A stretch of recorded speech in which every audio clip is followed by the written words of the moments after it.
பிரிந்த கணவன் மனைவி ஒன்று சேர்றதுக்கு வசியம் பையனுக்கு சில பொருளை உருவேற்றி அம்மா கையில் கொடுத்து பையனோட தலையில் நீங்கள் அப்ளை பண்ணினே வாங்க. நான் சொல்கிற மாதிரி நீங்கள் மெத்தடில் தடவிட்டே வாங்க. இந்த நாட்கள் நீங்கள் தடவிட்டே வந்தீங்கன்னா பையன் வந்து அவன் மனசு வந்து அந்த பொண்ணு புரியுதுங்களா? இப்போ நீங்கள் கேட்டது உண்மையில நல்ல ஒரு விஷயம். அந்த மாதிரி வந்து பார்த்திங்கன்னா வர்றது கம்மி. ஏன் அப்படின்னா வரலையாவ விட்டுரு பார்த்துக்கலாம், அவளுக்கு அவ்வளோ திமிருண்ணா. எப்படி பையனோட அம்மா அப்பா அவ்வளோ திமிருண்ணா ஒன்று வந்துட்டானா, ஏன் வந்த, நீ அங்கே தான் இருக்கணும், அவன் தான் உன் கணவன், அதுதான் உன் வீடு, 20 வயசோட உன் வீடு முடிஞ்சிச்சு, இதுக்கப்புறம் சாவர வரையும் உனக்கு அவன் தான் புருஷன், அவங்க தான் உனக்கு அப்பா அம்மா அப்படின்னு சொல்லி அட்வைஸ் பண்ணி அவளை தலையில் 2 தட்டு தட்டி அமுச்சு வைக்கணும். இல்லையா அவனே அடிச்சிருந்தாலும் அவனை போய் 2 தட்டு தட்டி கண்டிஷன் போட்டு ஒரு அண்டர்ஸ்டாண்டிங்கை வாழ வைக்கணும். அதே மாதிரி தான் பையனும் சரி, பிரிஞ்சிட்டானா மரவனை போய் கூப்பிட்டாடான்னு சொல்லி அவளா போய் நீனா கூப்பிட்டு வர்றது, என் மரவன் நான் போய் கூப்பிட்டு வரேன்னு ஈகோன்ற விஷயத்த ஓரம் கட்டிட்டு போய் கூப்பிட்டு வந்து வாழ வைக்கணும்.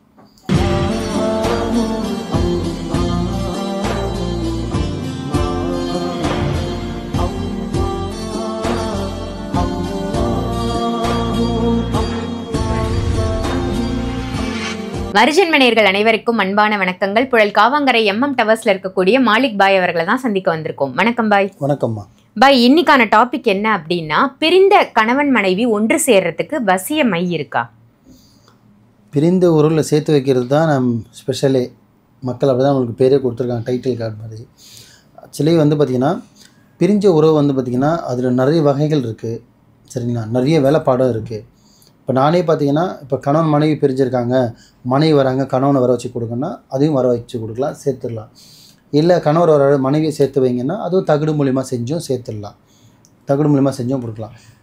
2 பேரும் வரல, எப்படி கணவன் வேணும்னு மனைவி வரல, மனைவி வேணும்னு கணவன் வரல, 2 பேருக்குமே இன்ட்ரெஸ்ட் இல்லை, பிரிஞ்சிருக்காங்க.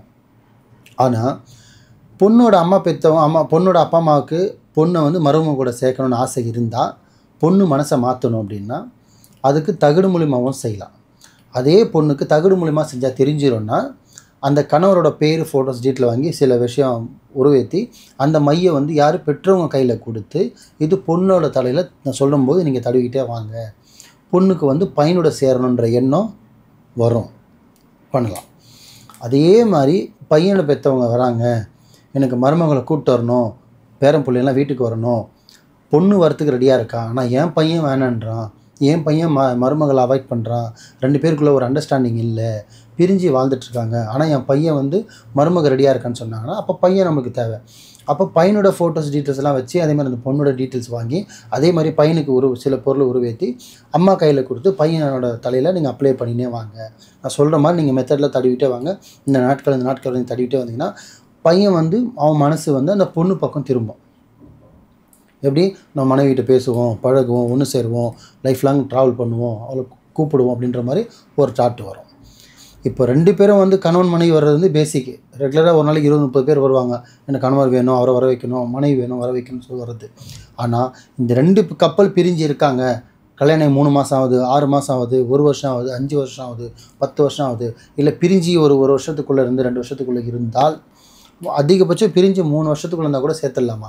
5-6 தான் கொஞ்சம் கஷ்டம். ஏன்னா இந்த பாண்டிங் இருக்காது, போகணுன்ற எண்ணமே அந்த வர வைக்கிறதே கஷ்டம். ஒரு வருஷம் 6 மாதம் 1 வருஷம் 2 வருஷத்துக்குள்ள வந்து லேட்டஸ்ட்டாக பிரிஞ்ச மாதிரி ஒரு ஃபீல் இருக்கும். அவளோட ஞாபகம் சடனாக இப்போ உங்கள் பேர் சொல்லி அவன் கூப்பிட்டாங்க டக்குன்னு திரும்பி பார்ப்பாங்க, நம்ம ஒய்ஃப் பேர் சொன்னாங்களே, அந்த டாட் இருக்கும், அந்த இழுப்புத்தன்மை, புரியுதுங்களா? அது அந்த மாதிரி வந்து ஒன்றா இருக்கும்போது கணவன் அந்த பையனை பெற்றவங்களோ இல்லை பொண்ணை பெற்றவங்களோ வந்து இந்த 2 பேரை சேர்க்கணுன்னு வந்து செஞ்சாங்கன்னா தனித்தனியாக கூட வரலாம். இவங்க 2 பேர் ஒன்று சேர்ந்து வரணும்னு அவசியம் கிடையாது. பொண்ணை பெற்றவங்க பொண்ணு மனசு மாதிரி பையனோட போய் சேரணுன்ற எண்ணத்துலையும் பண்ணலாம். பையனை பெற்றவங்க பையன் வந்து மருமகளை போய் கூப்பிட்டு வந்து சந்தோஷமாக வாழ்கிறதுக்காகவும் செய்யலாம், புரியுதுங்களா? அதுக்கு தகுடு மூலியமாகவும் ஃபோட்டோஸ் வச்சு எழுதி கொடுத்து பண்ண சொல்லியும் சேர்த்துருவேன். இல்லை போய் தகுடெல்லாம் பண்ண முடியாது, கொஞ்சம் ஈஸியான மெத்தடில் பண்ணோன்னா மை தடவியே நீங்கள் அழகாக அவராக போய் கூப்பிட்டு வந்து வாழ்கிற மாதிரியும் பண்ணலாம், புரியுதுங்களா? இப்போ நீங்கள் கேட்டது உண்மையில நல்ல ஒரு விஷயம். அந்த மாதிரி வந்து பார்த்திங்கன்னா வர்றது கம்மி. ஏன் அப்படின்னா வரலையாவ விட்டுரு பார்த்துக்கலாம், அவளுக்கு அவ்வளோ திமிருண்ணா. எப்படி பையனோட அம்மா அப்பா அவ்வளோ திமிருண்ணா, அவளுக்கு நம்ம கூட்டம் நம்ம காலுகையில் தான் இருக்கணும், அவளாக வரட்டும், நீ போய் கூப்பிடாத, வரும்போது வரட்டும்ன்ற மாதிரி இவங்க பாட்டுக்கு நான் சமைச்சு போகிறேன்னு அவங்க சமைச்சு போடுவாங்க, துணி துவச்சி போடுவாங்க, இவர் சாப்பிட்டு ராஜா மாதிரி வாழ்வார், பொண்டாட்டியோட அருமை தேவையில்லை. அதே மாதிரி பொண்ணு வந்து பையனை விட்டு வாங்க, அவன் ஒன்று அடிக்கிறது, அவன்னா உன்னை திட்டுறது, அவன்னா உன்னை அசிங்கமாக திட்டுறது, நான் என் பிள்ளை அவன் எப்படி மிரட்டலாம், அவன் எப்படி அடிக்கலாம், நீ இங்கே இரு, அவன் எப்போ வேணால் பார்த்துக்கலாம், இவங்க இங்கே சொல்லி மாற்றிடுறது.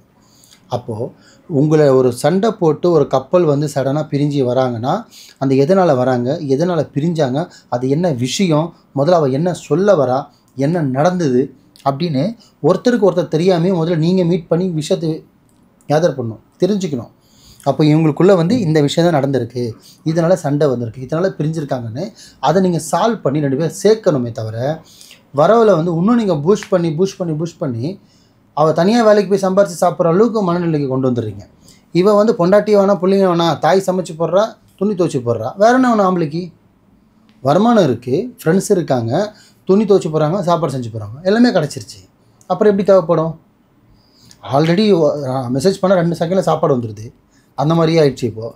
அப்படின்னு இருக்கும்போது இப்போ மனைவின்ற விஷயம் எதுக்கு, செக்ஸுன்ற ஒரு விஷயத்து தான் தேவைப்படும். அது கூட இப்போ ஈஸியாக வெளியில் இருக்குது. அப்போ எதுவுமே ஈஸி இல்லையா? தயவு செஞ்சு மக்களுக்கு ஒன்று சொல்கிறேன், தப்பு வந்து லவர்ஸு மேரேஜ் ஆனவங்களோ இவங்க பண்ணுறது ஒரு வகைனா பெற்றவங்க பண்ணுறதும் ஒரு வகை தப்பு தான். ஒரு பொண்ணு வந்துட்டானா, ஏன் வந்த, நீ அங்கே தான் இருக்கணும், அவன் தான் உன் கணவன், அதுதான் உன் வீடு, 20 வயசில் உன் வீடு முடிஞ்சிச்சு, இதுக்கப்புறம் சாவர வரையும் உனக்கு அவன் தான் புருஷன், அவங்க தான் உனக்கு அப்பா அம்மா அப்படின்னு சொல்லி அட்வைஸ் பண்ணி அவளை தலையில் 2 தட்டு தட்டி அமுச்சு வைக்கணும். இல்லையா அவனே அடிச்சிருந்தாலும் அவனை போய் 2 தட்டு தட்டி கண்டிஷன் போட்டு ஒரு அண்டர்ஸ்டாண்டிங்கை வாழ வைக்கணும். அதே மாதிரி தான் பையனும் சரி, பிரிஞ்சிட்டானா மரவனை போய் கூப்பிட்டாடான்னு சொல்லி அவளாக போய் நீனா கூப்பிட்டு வர்றது, என் மரவன் நான் போய் கூப்பிட்டு வரேன்னு ஈகோன்ற விஷயத்தை ஓரம் கட்டிட்டு போய் கூப்பிட்டு வந்து வாழ வைக்கணும். கூப்பிட்டு வந்து வச்சா நான் வாழ மாட்டேன் நான் சொல்ல போகிறேன். ஆனால் நம்ம மக்களுக்கு ஈகோ, நீ என்ன சொல்கிறது, மருமகனா காலுக்கு கீழே தான் அப்படின்ற ஒரு எண்ணம். அதே மாதிரி மருமகனாக இருந்தால் மாமியார் மாமரில் என் காலுக்கு கீழே அப்படின்னு மருமகனுக்கு ஈகோ. இந்த ஈகோன்ற விஷயத்தில் தான் நிறைய குடும்பம் இன்றைக்கி ஹைகோர்ட் வாசலில் எக்மூர் கோர்ட் வாசலில் நிற்கிது. இந்த ஈகோத்துக்கு குப்பையில் தூக்கி போட்டுட்டு ஃப்ரீயாக இறங்கி நீங்கள் ஒர்க் பண்ணிங்கன்னா எந்த பாய்கிட்டையும் வர வேணாம், எந்த மாலிக் பாய்கிட்டையும் போவேனா, எந்த கோயிலுக்கும் போவேனா, எங்கே மொட்டையும் போட வேணாம், எங்கே நீங்கள் அன்னதானம் பண்ண வேணாம். ஈகோன்ற விஷயத்தை தூக்கி போட்டிங்கன்னா அவன் சந்தோஷமாக ஒரு கணவர் ஒரு மனைவியோட வாழ்வாங்கம்மா.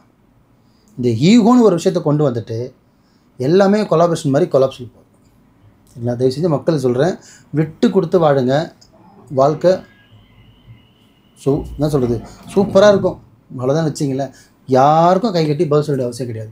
உன் வீட்டு ராஜா நீ மறக்கலாம், கொஞ்சம் விட்டு கொடுங்க, கெட்டு போக மாட்டீங்க.